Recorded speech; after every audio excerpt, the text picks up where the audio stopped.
আসসালামু আলাইকুম বন্ধুরা, আশা করি আপনারা সবাই ভালো আছেন। আজকে আমি প্রায় আমাদের এক সপ্তাহ বৃষ্টির পর কিছুটা রোদ উঠেছে আজকে, যে কারণে একটু গার্ডেনে নামলাম।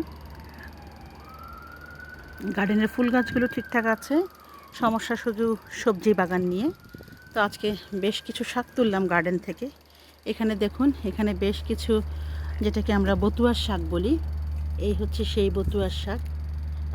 এই শাকগুলো আজকে কিছু তুললাম, কিছু কুমড়া পাতা তুললাম, তারপর কিছু কিছু গাছ আগাছা পরিষ্কার করলাম।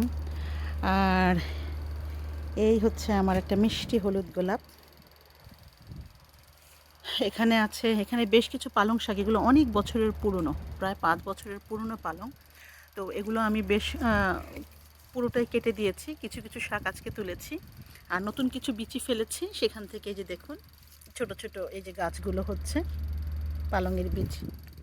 এখানে আছে বেগুন গাছ, বেগুন গাছ নিয়ে বা অন্যান্য সবজির গাছ নিয়ে আপনাদেরকে আরেকদিন আপডেট দিব। আজকে আমি বেশ কিছু প্রজাপতি উঠছে, কি সুন্দর। তবে আমি প্রজাপতি অনেক ভয় পাই, এগুলো থেকে কিন্তু পরে ক্যাটারপিলার বের হয়, সেটা একটা ভয়ের ব্যাপার, কিন্তু প্রজাপতি দেখতে ভালোই লাগে। এখান থেকেও বেশ কিছু শাক তুলে ফেলেছি।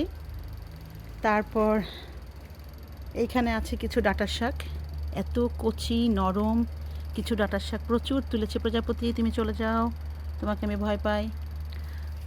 তো এখানে আছে কিছু ডাঁটার শাক, বেশ কিছু তুলে ফেলেছি, দেখুন খুব হালকা হালকা হয়ে গেছে।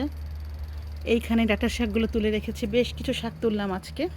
এই হচ্ছে সে আমার তোলা ডাঁটার শাক। এই হচ্ছে আপনার কিছু বতুয়ার শাক তুলেছি। হ্যাঁ, এখানে কিছু পুরনো পালং শাক তুলেছি, শাকগুলো ভালো সুন্দর বড় বড়।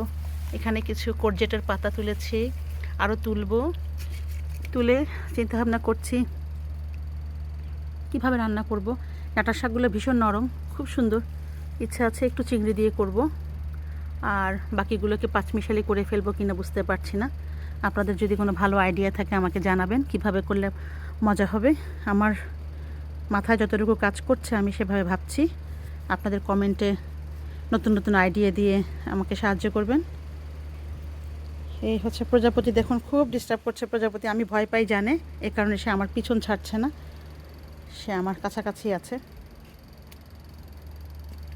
এখানে আমার আরও কিছু কোরজেটের পাতা, কোরজেট গাছ, জঙ্গল হয়ে গেছে। আজকে বেশ কিছু শাক তুলে ফেলবো এখান থেকে। আগামীকাল শনিবার, হাজব্যান্ডের ছুটি। আশা করছি যদি ওয়েদার ভালো থাকে হাজব্যান্ডকে নিয়ে একটু গার্ডেনটা ধরবো, আগাছা পরিষ্কার করব, আরও কিছু টুকটাক হয়তো সার দিতে হবে। এইখানে দেখুন, কখনো দেখিনি, বিরাট একটা গর্ত করে দিয়েছে শেয়াল এসে, খুব ভয় পেয়েছি। আমি কখনো আর শেয়াল দেখিনি, কিন্তু এত বড় গর্ত শেয়াল ছাড়া আর কেউ করতে পারবে না। ভাগ্য ভালো আমার ফলটা নষ্ট করেনি, খুব ভয় আছি, সেই ব্যাপারেও কিছু ব্যবস্থা নিব। আসলে কী ব্যবস্থা নেব বুঝতে পারছি না, কারণ শেয়াল, বেড়াল, কাঠবেড়ালি এগুলো থেকে বাঁচার জন্য আমি অনলাইন থেকে একটা ডিভাইস কিনেছি। এই হচ্ছে সেই ডিভাইস, আপনারাও দেখে রাখুন। এই সেই ডিভাইস সারাক্ষণ শব্দ করে এভাবে, এবং এদের ভয় নাকি শেয়াল, কাঠবেড়ালি বা বেড়াল এসে বাগানের ক্ষতি করতে পারে না। কিন্তু আমি তো বুঝতে পারছি না সে আমাকে কিভাবে সাহায্য করছে, কারণ শেয়াল তো এসেছে, গর্তও করেছে, তবে কোনো কিছু নষ্ট করেনি। দেখা যাক। দেখুন কি সুন্দর ফুল, এখানে লিলি ফুল ফুটে আছে। এই ফুলের কারণে যেটা সুবিধা হয়, ফুল গাছের নিচে যদি আপনারা সবজি করেন তখন প্রচুর মৌমাছি বা বিশেষ করে মৌমাছিরই আনাগোনা হয় ফুল থেকে মধু নেওয়ার জন্য, এবং যে কারণে শাকসবজির বাগানে আপনার ফুলের সাথে যে পলিনেশন দরকার হয়, পরাগ রেণু থেকে এক ফুল থেকে আরেক ফুলে ছড়িয়ে দেওয়া খুব সহজ হয় কাজটি।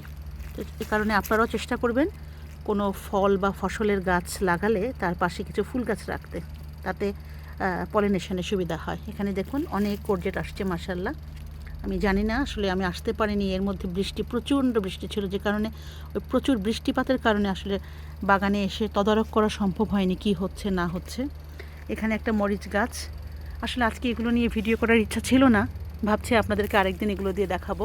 ওই যে দেখেন কি সুন্দর মরিচ এসেছে, এখান থেকে আমি প্রায় বেশ কিছু মরিচ খেয়েছিও।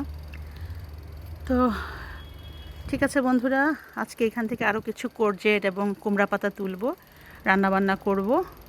পরবর্তীতে অন্য কোনো সবজি নিয়ে আপনাদের সাথে আবারও ভিডিও নিয়ে হাজির হব। আজকের মতো এখানেই।